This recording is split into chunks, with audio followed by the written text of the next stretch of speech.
자, 오늘 제목이 좀 깁니다. 임재 전에 나타나는 영적 상태.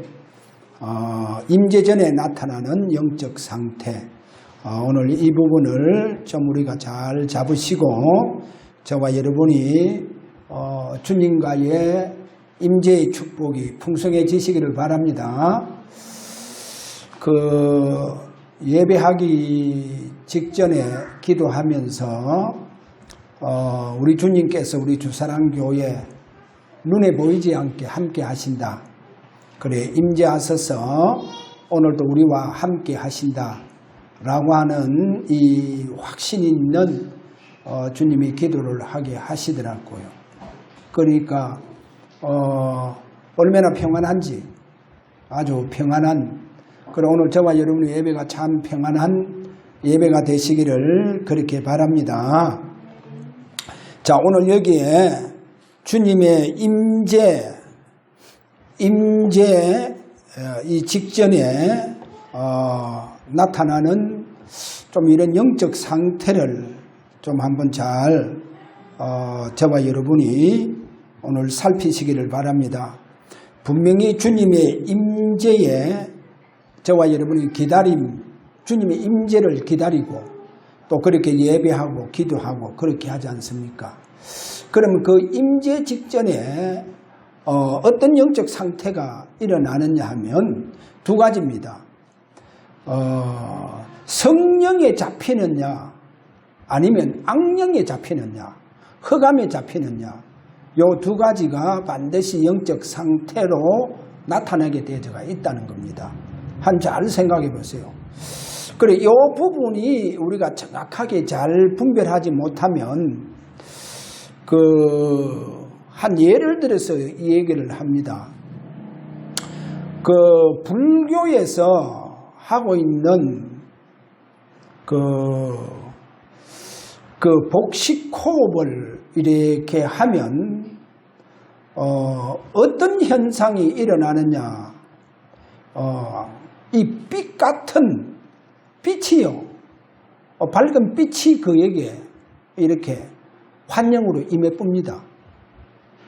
그러니까 그래서 혹시 이제 우리 기도하는 사람들이 이제 불교에서는 그렇게 사단이 광명한 빛으로 이렇게 임하지만은 혹시 이제 우리 예수 믿는 사람들이 그렇게 기도하는 중에 뭔가 모르게 빛이 임하는 거, 이런 환영이 일어나 보면 그거는 반드시 강명한 천사로 사단이 역사하는 겁니다. 그래서 우리가 주님의 임재, 임재를 우리가 기다리고 이 기다림 속에서 우리가 이제 기도하고 예배하고 하잖아요. 그래서 반드시 악령, 어두운 세력이 그게 잡히느냐 아니면 우리가 성령에 사로잡히느냐, 이게 굉장히 중요합니다. 그러면 주의 임재를 가장해서 흑암도 뭔가 모르게 빛으로 내게 환영이 일어날 수 있는 이런 부분이 일어날 수 있습니다. 그래서 저와 여러분이 오늘도 그냥 말씀으로 믿음으로 임재의 축복을 잡으시길 바랍니다. 내가 꼭 어떻게 주님 내게 빛으로 임하고 그러면 안 돼요. 그렇게 하지 마시고 그냥 우리가 말씀 그대로 주님께서 우리에게 오늘 또 임재하시는 이 축복, 그럼 참 마음이 평안해져요. 마음이 참 평안해진다니까. 그럼 그게 이제 주님이 나와 함께 하는 거예요. 할렐루야. 특별하게 체험하려 하지 말고 주님이 내게 함께 하시고 그 영으로 주님께서 내게 임재하고 계시면요, 다른 사람 볼 때 저 환경 속에서는 불안할 수밖에 없는데 그래, 이 불안이 없어요. 참 평안해요. 그래, 예수님께서 제자들에게 나타나실 때 너에게 평강이 있을지어다. 그래, 오늘도 우리 주님의 임재의 축복 속에서 참 저와 여러분이 참 평안한 이 축복이 일어나기를 그렇게 바랍니다. 자, 오늘 우리가 요한복음 10장 8절에서 10절까지 읽어봤잖아요. 이 말씀을 어떻게 저와 여러분이 잡아야 되느냐. 요한계시록 3장 20절에 가서 보면 주님께서 내가 문 밖에 두드려 놓으니 누구든지 내 음성을 듣고 열면 내가 그에게로 들어가 그는 나와 더불어 먹고 마시리라 그렇게 되어 있잖아요. 그래 문을 열면 들어간다는 거예요. 그럼 여기에 만약에 내가 열어주지 않는데 주님은 들어올 수 있느냐? 들어올 수 없어요. 그래 성경에서 요한계시록 3장 20절 이 문은 우리의 마음의 문, 우리의 인격의 문을 말합니다. 인격을 가지신 주님께서 그분은 하나님이십니다. 내 마음의 문을 부술 수 없겠습니까? 전능하신 하나님께서 왜 내 마음의 문을 부술 수가 없겠어요? 부술 수가 있습니다. 그러나 분명히 내 음성을 듣고 열면 내가 그에게로 들어간다는 거예요. 그럼 내가 열지 않는데 그분이 들어올 수 있느냐? 들어올 수 없어요. 그러면 그분이 강제로 마음의 문을 내 마음의 문, 인격의 문을 부수고 들어오느냐? 절대로 그런 법이 없다는 거예요. 그런데 오늘 요한복음 10장 오늘 8절에 가서 보니까 잘 한번 보세요. 나보다 먼저 온 자는 뭘 했어요? 다 절도요, 강도로 했습니다. 절도요, 강도. 그래서 이 강도는요, 이 사단은요, 내가 원치 않는데 내 마음의 문을 부수고 들어옵니다. 그래 부수고 들어와서 자기가 주인으로 해요. 그래서 오늘 본문 이 말씀을 지금 우리에게 얘기하는 겁니다. 그럼 제가 왜 이 얘기하느냐? 저와 주님의 이 임재의 축복을 놓고 예배를 하고 기도하다 보면 사단이요 알게 모르게 내 생각, 내 마음 속에 들어와서 어둠으로 역사해 본다는 거예요. 그러면 빨리 어떻게 해야 되겠어요? 내 마음속에 들어온 이 어두운 세력을 물리쳐버려야 됩니다. 내보내버려야 된다는 거예요. 그는 절도요 강도다. 그렇게 말씀합니다. 자, 이거를 계속 허용해 두면 어디 되느냐? 굉장히 나의 신앙의 삶이 어려워져 봅니다. 내 신앙생활이 어려워진다니까. 자, 오늘 저와 여러분이 특별하게 주님의 임재의 축복 속에 있는 우리 주사랑교회 성도들 오늘 가장 믿음으로 주님께서 내게 임재하셔서 함께 하시는 그래서 참 평안이 넘치는 오늘 이런 복된 주일이 되기를 바랍니다. 자, 오늘 첫 번째로 성경 재창조의 축복, 성경에서 재창조의 축복을 어떻게 말하느냐. 물론 이제 고린도 후서 5장 17절에 누구든지 그리스도 안에 있으면 새로운 피조물이라. 이전 것은 지나갔으니 보라 새 것이 되었다. 거기 보면 누구든지 그리스도를 통해서 새로운 피조물, 저와 여러분 새로운 피조물, 날마다 재창조의 축복 속에 있다는 것을 아셔야 됩니다. 자, 오늘 여기에서 지난주 조금 제가 설명했기 때문에 조금 더 보충 설명합니다. 보세요. 여기 보면 형상이 많이 나옵니다. 첫째, 하나님의 형상이 창세기 1장 26절 27절에서 나오고 그 다음에 창세기 5장 3절에 가서 보면 아담의 모양과 형상이 또 나옵니다. 그 다음에 창세기 1장에 가보면 짐승도 종류 따라 형상이 다 있다는 겁니다. 모습이 다 있다는 거죠. 그 다음에 갈라디아서 4장 19절에 가보면 그리스도의 형상이 있습니다. 자, 보세요. 그러면 하나님의 형상, 아담의 형상, 짐승의 형상, 그리스도의 형상. 여기에서 이제 중요한 것을 저와 여러분이 잡아야 됩니다. 아담과 하와를 하나님께서 창조하시고 창세기 3장 사건 이후로 하나님 형상이 무너진 이후에 아담의 후손들은 아담의 모양과 형상으로 태어난다. 딱 이렇게 말했잖아요. 창세기 5장에 가서 보면 그 아담의 후손들이 보면 다 태어나는데 그 가문의 연수를 쭉 설명을 해놨어요. 그래, 그 가문의 연수, 그 후손들의 그 연수가요, 보통 어느 정도냐? 900에서 1000살 밑으로입니다. 그래, 거의 900살 이상입니다. 하나님은 자, 아담의 후손을 어떻게 해서 이렇게 900살 이상으로 살게 하느냐? 잘 한번 보세요. 저는 그 아담의 후손들이 재창조의 축복 속에서 오실 메시아를 바라보면서 날마다 재창조의 축복 속으로 들어갔다는 거예요. 이러다 보니까 삶을요, 그 인간의 연수도 재창조의 이 축복 속으로 들어가는 거예요. 그러니까 900살 이상 막 사는 거예요. 그럼 왜 하나님 이렇게 오래 살도록 하겠어요? 그 당시 뭐 어디 책이 있습니까? 뭐 자취책이 있습니까? TV 있습니까? 아무것도 없는 시대잖아요. 이렇게 사람들을 오래 살게 해서 이 구전으로 오실 메시아의 재창조의 축복을 설명할 수 있도록 만들어주는 거예요. 할렐루야.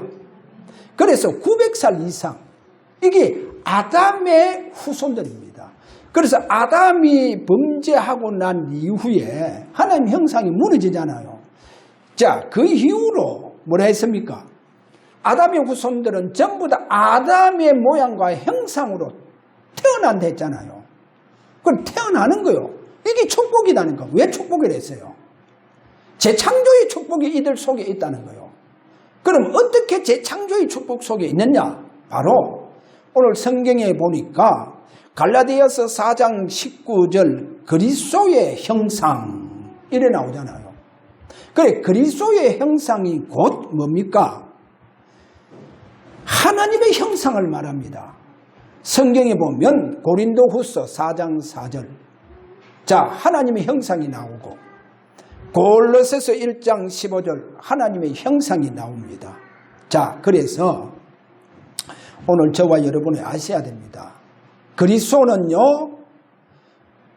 로마서 8장 29절에 가면 우리의 맏아들이라 했다는 거예요. 맏아들. 그리고 고린도전서 15장 45절 마지막 아담. 그래서 우리는 맏아들 되시는 마지막 아담 속에 그리스도 안에서 그 그리스도 안에 있는 하나님의 형상, 아담과 하와가 하나님의 형상 무너졌지만은 오실 메시아 안에 하나님의 형상이 그 속에 담겨져 있는 거예요. 할렐루야. 그래, 오실 메시아, 그 하나님의 형상이 그 안에 담겨져 있다니까요. 그러니까 아담과 하와가 하나님의 형상이 깨어져도 오실 메시아는 그분이 우리의 맏아들이에요. 마지막 아담입니다. 우리는 그 속에 있다니까요. 그러면 그 마지막 아담 그 속에는 하나님의 형상이 그 속에 숨겨져 있다는 거예요. 그 안에 들어있다는 거예요. 할렐루야. 그래서 저와 여러분이 구원받는 순간 하나님의 형상이 회복되어지는 거예요. 할렐루야. 그러면 이 말은 뭡니까? 누구든지 그리스도 안에 있으면 새로운 피조물이라. 할렐루야. 새로운 피조물은 뭡니까? 뒤에 이전 것은 지나갔으니 보라 새 것이 되어졌다. 그 말은 뭡니까? 저와 여러분 날마다 재창조가 된다는 거예요. 여러분 보세요. 왜 동물들도 형상을 가지고 있습니까? 그래, 날마다 동물계가 달마다 계절마다 재창조가 되고 있잖아요. 지금 여러분 계속 재창조가 된다니까요. 저는 한번 이래 강변으로 집에서 가면서 오가면서 뭐를 쫙 보느냐 하면요. 오리가 저게 날라왔나. 저는 오리가,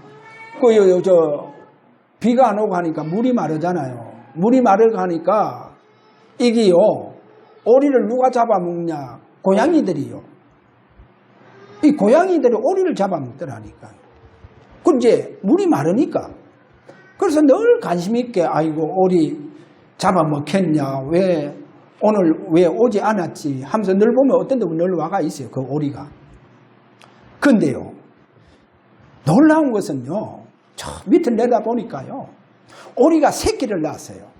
한 5마리 새끼를 낳았는데 막, 엄마 오리가요, 막, 얼마나 그 새끼들을요, 지킨다고, 뭐 고양이나 누가 올까 싶어서요. 그러니까, 이 어미 오리는요, 먹이도 안 먹어요. 새끼들을 지킨다고. 그런데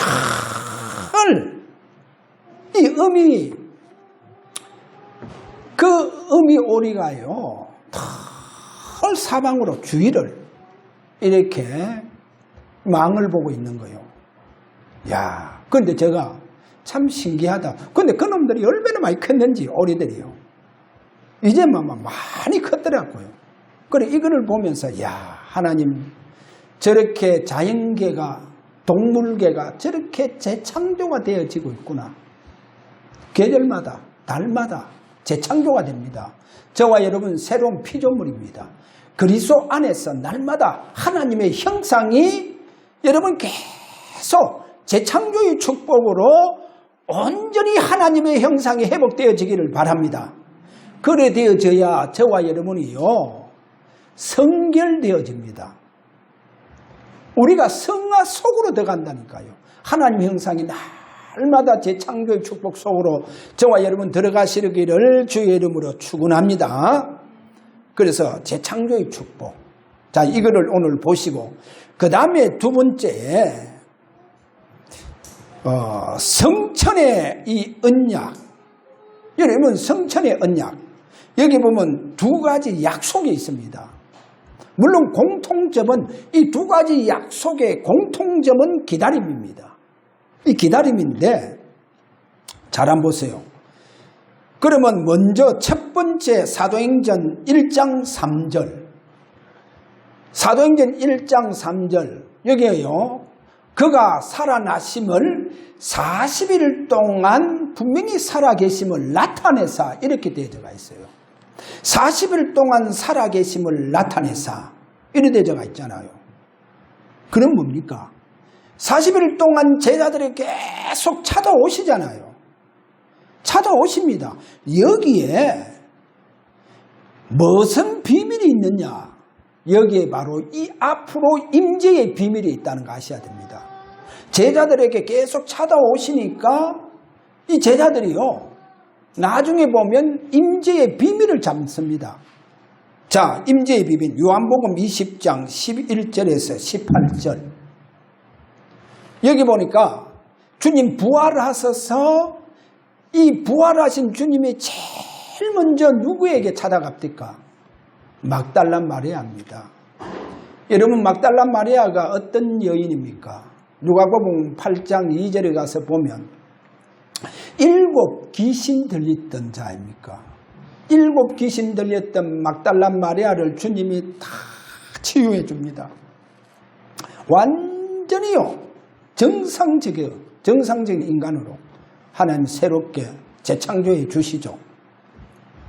이 막달라 마리아가 그때부터 주님을 얼마나 사랑하고 하면서 따르고 참 헌신적으로 섬겨오는지, 자기 조금 가지고 있는 돈 가지고 전부 다 주님 섬기는데 다 드리잖아요.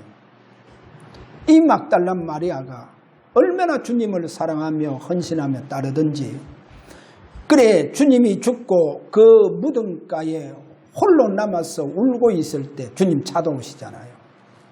그래 찾아와서 뭐랍니까? 마리아야 하면서 그 마리아를 부르시잖아요. 보세요. 그 다음에요, 또 19절에서 23절에 가서 보니까 이 제자들이 마가다락방에 모였잖아요. 유대인들이 들어와서 문은 다 닫았어요.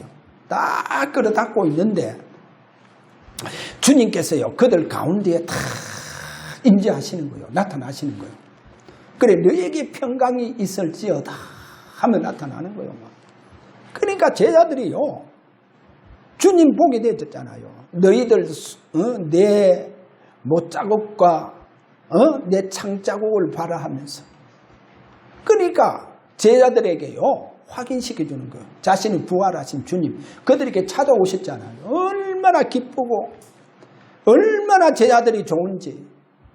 그런데요, 그때 주님 이제 가시고 난 다음에 도마가 왔어요. 자, 주님 부활하셨다. 우리에게 오셨다 그러니까 쉽게 이야기할게요. 에이, 내 손에 장을 찌지 마라. 내가 믿는가 하면서. 안 믿는 거요. 안 믿어요. 그런데 보세요. 여드레를 딱 지나니까 도마가 있는데 그때 주님 또 오시잖아요. 오셔서 하는 말씀이, 도마야, 네 손을 가지고 내 창자국과 네 손가락 가지고 내 못자국을 확인해봐라. 넣어봐라 하는 거예요. 그러니까 도마가 뭐랍니까? 나의 주시오, 나의 하나님이십니다 라고 신앙 고백을 하잖아. 너는 본고로 믿느냐, 보지 못하고 믿는 자가 더 복되다. 더 복되다 하는 거예요. 보세요. 오늘 여기에 주님께서 제자들에게 분명하게 오늘 여기에 찾아오시고 임재하셨잖아요. 이 임재하셨다니까요. 그래서 성천 이후에 또 임재가 제자들에게 어떻게 나타났냐. 마가복음 16장 19절에 20절에 가서 보니까 분명히 보호자에 계신 그분이 제자들의 현장에 임재하시는 거예요. 할렐루야. 그러니까 주님이 임재하셔서 같이 이 현장에, 이 전도에 나타나는 역사가요, 그 막 일어나는 거예요. 자, 그 다음에 보세요. 계시록 2장 1절 오늘 우리가 읽었죠. 7 교회 사이로 임재하셔서 거느리시는 주님. 그리고 요한계시록 마지막 장에 20절에 가서 보면 뭐라고 하느냐. 내가 속히 임할 것이다. 주 예수여 오시옵소서. 이 말씀요, 제자들이 어떻게 잡은 줄 압니까? 제자들인 자기 당대에 주님께서 오실 줄 알았다니까요. 재림하실 줄 알았다니까요. 왜? 늘 자신들에게 찾아오셨잖아요. 임재해 주셨다니까요.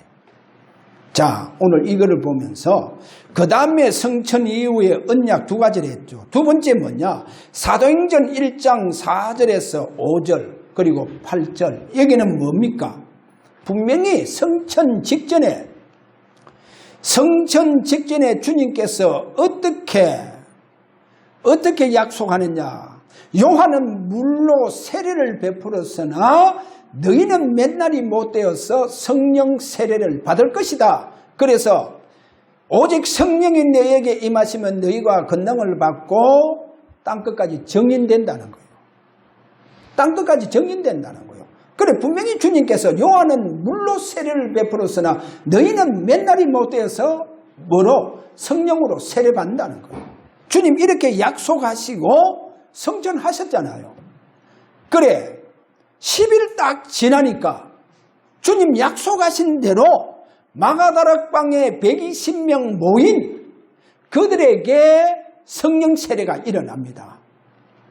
그래, 이런 말씀하죠. 불의의 해같이 막 갈라지면서 각 사람 위에 하나씩 다 임한다는 거예요. 각 사람 위에 하나씩 다. 그래, 각 사람 위에 하나씩 다 임하더라 하는 거예요. 왜 하나씩 다 임합니까? 그게 주님의 세례요. 약속하신 데 세례를 베풀어 주셨는 거예요. 자, 오늘 여기에서 뭐를 말씀하고 있느냐. 그래서 예수님께서 이 약속을 해놓고 누가복음 24장 49절에 가보면 이래 말합니다. 너희는 위로부터 능력으로 입혀질 때까지 이 성에 머물라. 이 성에 머물라. 그래서 주님께서 각 사람 위에 성령으로 다 세례를 베풀어 주셨다는 거. 자, 오늘 이렇게 주님이 임재하셔서 그들에게 성령 세례를 베풀어 주시고 성령으로 충만받은 이유를 보세요.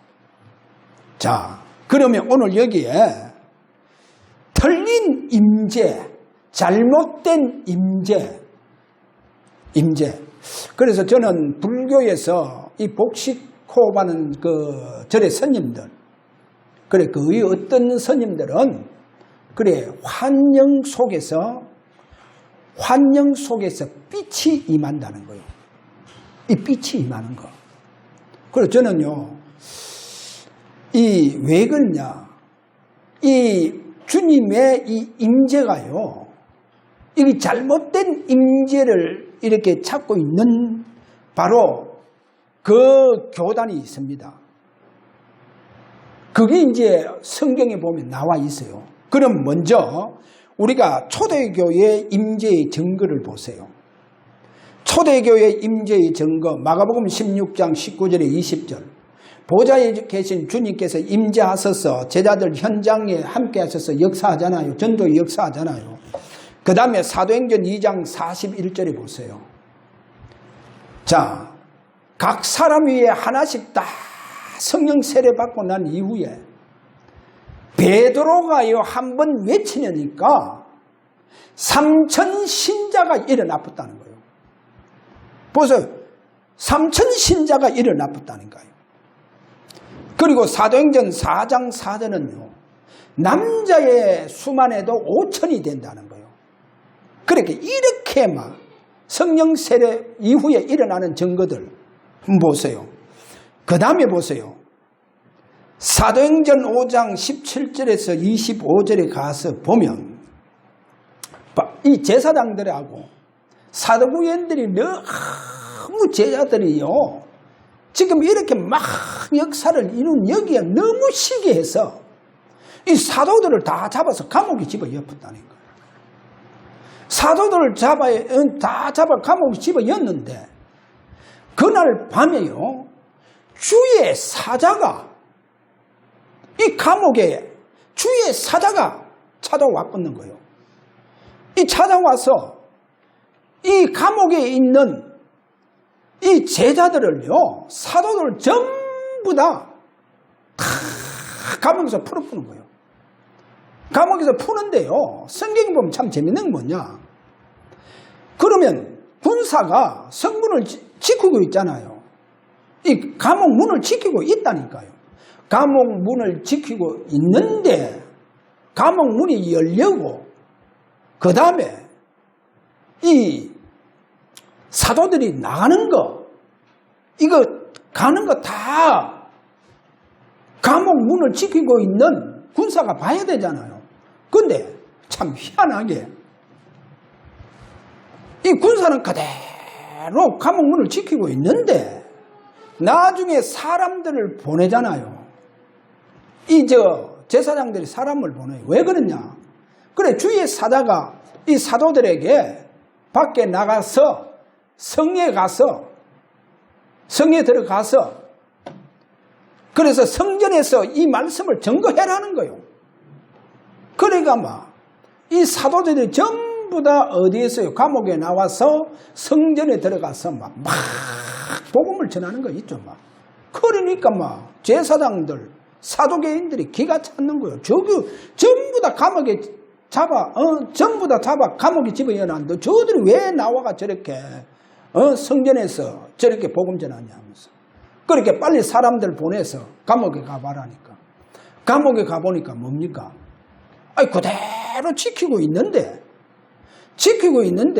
사람들은 지금 어디에요? 성전에서 복음 전하고 있는 거예요.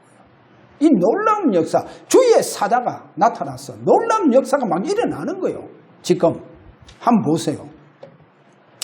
그 다음에 이거로 끝납니까? 사도행전 8장 4절에서 8절에 가서 보니까 지금까지 이스라엘 민족이 한 번도 가지 못했던 사마리아의 7집사 중에 빌립이 거기 들어갔어요. 막 완전히 막 사마리아를 막 완전히 뒤집어 놓는 거예요. 막 복음 가지고.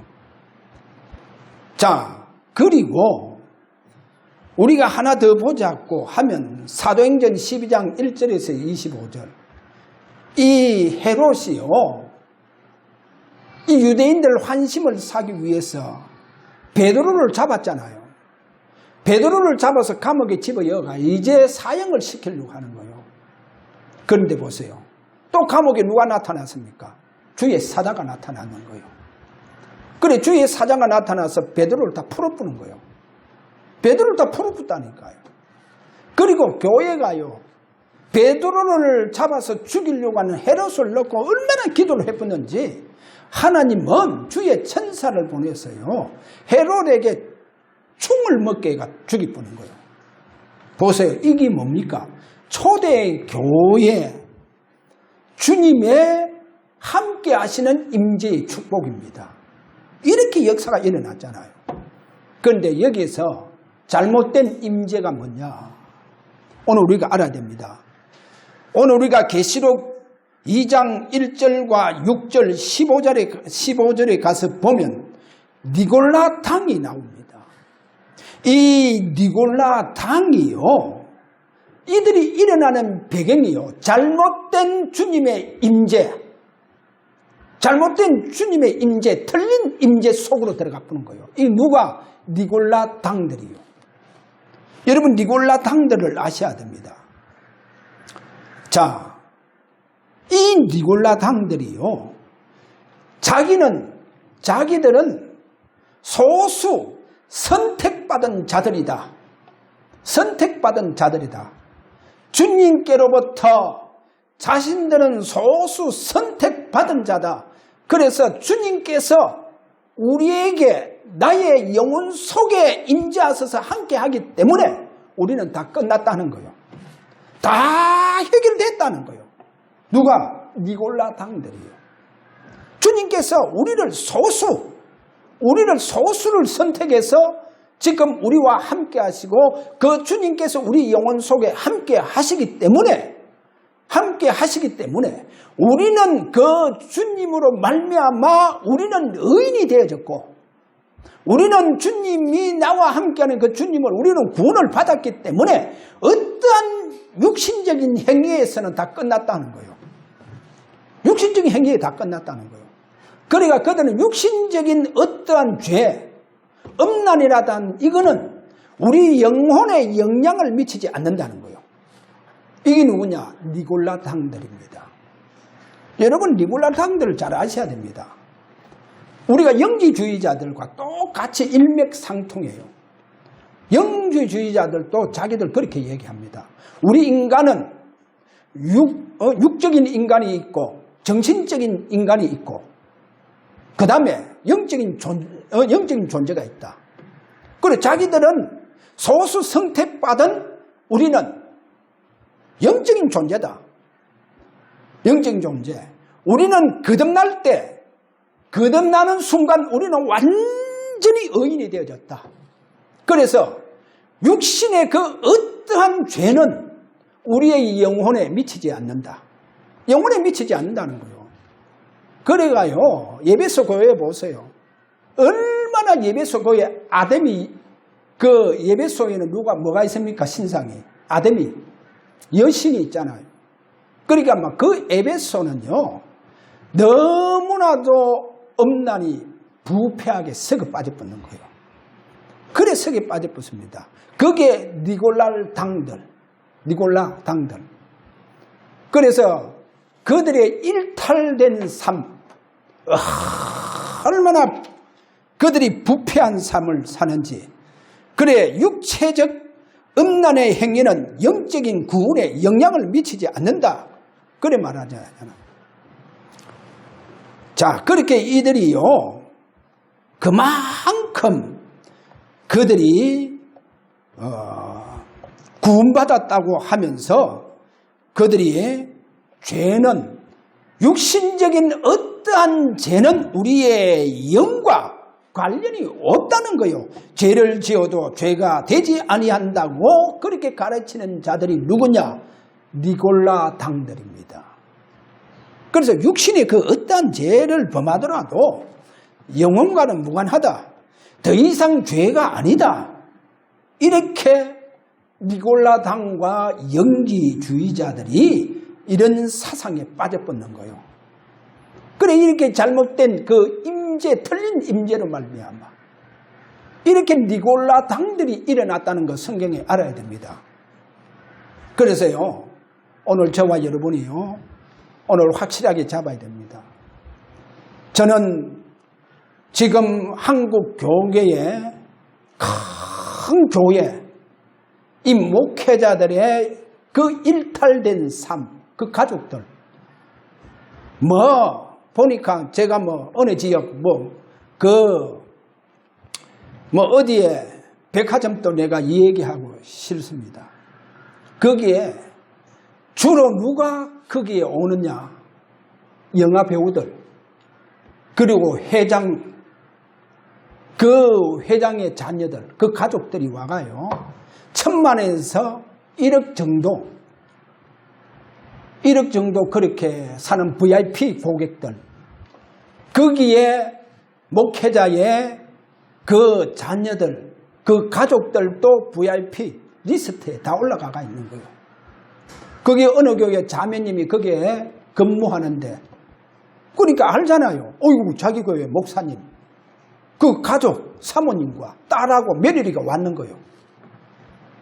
그런데 나중에 보니까 VIP 리스트에 다 올라가 있는 거예요.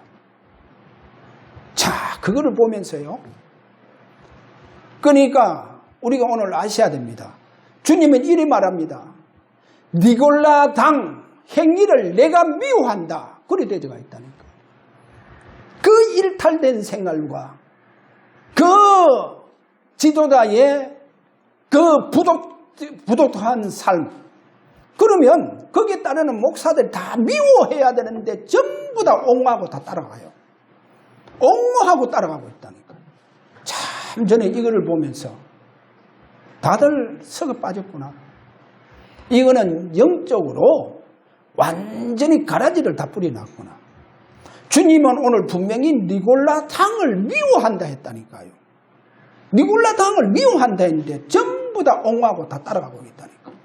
이 다 죽은 자들이요. 양심이 다 죽은 자들. 그래서 오늘 저와 여러분 오늘 그러면 결론적으로 바울입니다. 오늘 바울의 여러분 보세요. 바울이 다메섹 도상에서 주님 만났었잖아요. 그리고 선교사로 파송되어지잖아요. 그러면 그 바울의 삶은 어떠한 삶을 사느냐? 골로새서 1장 24절에 가서 보면 이랍니다. 나는 이제 너희를 위하여 받는 괴로움을 기뻐하고 그리스도의 남은 고난을 그의 몸된 교회를 위해서 내 육체에 채우느니라. 갈라디아서 2장 20절 내가 그리스도와 함께 십자가에 못 박혔나니 그런즉 이제는 내가 사는 것이 아니요 오직 내 안에 그리스도께서 사신 것이라. 자기는 다 죽었다는 거예요. 여러분 보세요. 니골라 당들이 자신들이 다 죽었습니까? 육신은 뽀자시 살아있고 육신은 어떻게 그들이 행위해도 괜찮다. 아무런 영혼과 우리 영에 관계없다. 무관하다. 그런데 바울은 그렇게 말합니다. 나는 죽었다 하는 거예요. 어떻게 그가 죽었다 하느냐. 우리가 오늘 보세요. 이 말씀 마치고 읽고 우리 한번 마치도록 합시다. 고린도후서 11장을 한번 찾아보세요. 고린도후서 11장. 바울이 어떻게 그는 삶을 살았는지. 고린도후서 11장. 오늘 여기 22절에서 마지막 절까지. 자, 22절에서 마지막 절까지 우리 한번 같이 합독하고 마치도록 합시다. 자, 22절입니다. 고린도후서 11장 22절. 같이 합독합니다. 그들이 히브리인이냐 나도 그래하며 그들이 이스라엘인이냐 나도 그래하며 그들이 아브라함의 후손이냐 나도 그래하며 그들이 그리스도 일꾼이냐 정신없는 말을 하거니와 나는 더욱 그러하도다. 내가 수고를 넘치도록 하고 옥에 갇히기도 더 많이 하고 매도 수없이 맞고 여러 번 죽을 뻔하였으니 유대인들에게는 40에 하나 감한 매를 5번 맞았으며 3번 태창으로 맞고 1번 돌로 맞고 3번 파선하고 일주일을 깊은 바다에서 지내며 여러 번 여행하면서 강의 위험과 강도의 위험과 동족의 위험과 이방인의 위험과 시내의 위험과 광야의 위험과 바다의 위험과 거짓 형제 중에 위험을 당하고 또 수고하며 예수고 여러 번 자지 못하고 줄이며 목마르고 여러 번 굶고 춥고 헐벗었노라. 이 외에 일은 고사하고 아직도 날마다 내 속에 눌리는 일이 있으니 그 모든 교회를 위하여 염려하는 것이다. 누가 약하면 내가 약하지 아니하며 누가 실족하게 되면 내가 예타지 아니하겠냐. 내가 부득불 자랑할진대 내가 약한 것을 자랑하리라. 주 예수의 아버지 영원히 찬송할 하나님이 내가 거짓말 아니하는 것을 아시느니라. 다메섹에서 아레다오 왕의 고관이 나를 잡으려고 다메섹 성을 지켰으나 나는 강주리를 타고 들창문으로 성벽 내려가 그 손에서 벗어났노라. 이게 바울의 삶입니다. 바울이 어디 그가 VIP 고객으로 그렇게 일탈되는 삶을 살았습니까? 그는 다메섹 도상에서 주님께서 그에게 찾아오셨잖아요. 그 바울의 삶이 이렇게 살았다는 거. 이렇게 살았어요. 손목에 시계만 해도 2억이 넘는 시계를 끼고 다니며 그런 시계가 그의 서랍에는 절비하게 있다고 하는 것을 어느 목사님이 보고 이 얘기를 하더라니까요. 참, 도대체 복음하고 무슨 관계 있느냐? 복음하고는 아무런 관계 없는데 분명히 우리 주님은 니골라 당의 행위를 미워하느니라 했는데도 불구하고 분명히 그렇게 말씀했잖아요. 그래서 오늘 저와 여러분 주님의 바른 임재 속에서 우리는 마지막 이 시대에 주님의 마지막 임재의 축복 속에서 땅끝까지 복음 전가하는 바울은 내 몸에 예수의 흔적을 가졌노라 하는 정도로 그는 주님을 위해서 한 생애를 다 불태우면서 죽음의 사선을 넘으면서 그는 선교와 이 복음 전하는데 가장 하나님께 영광을 돌렸던 바로 바울입니다. 그래서 오늘 우리는 진정한 주님의 임재의 축복 속에서 땅끝까지 내 속에 계신 그리스도가 증거되어질 수 있도록 나는 날마다 십자가에 못 박아 내가 죽어지는 역사가 일어나는 저와 여러분 되시기를 바랍니다. 저는 우리 주사랑교회 주님께서 임재하셔서 함께 하십니다. 여러분과 함께 하십니다. 오늘 여러분께 함께 하신 주님께서 오늘 여러분을 축복을 해 주실 것입니다. 여러분에게 많은 응답의 축복으로 역사해 주실 것입니다. 그래서 우리는 내 속에 계신 주님을 위해서 나는 죽어지고 오로지 주님만 나타나고 주의 영광이 여러분에게 오늘 여러분을 통해서 돌려지기를 주의 이름으로 축원합니다. 우리 다 한번 이 시간 한번 기도하도록 합니다. 하나님 아버지, 주의 바른 임재 속에서 우리가 주님과 함께하고 땅끝까지 우리 주님의 이 지상 명령을 받드는 저들 되어질 수 있도록 오늘도 성령으로 기름 붓듯이 충만하게 역사해 달라고 우리 다 함께 이 시간 기도하기를 원합니다. 다 이루었다. 십자가에서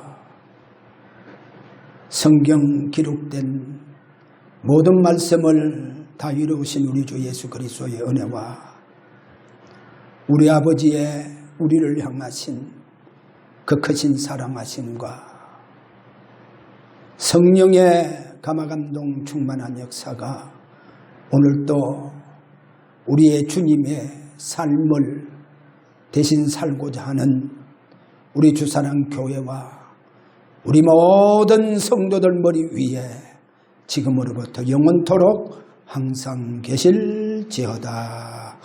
아멘.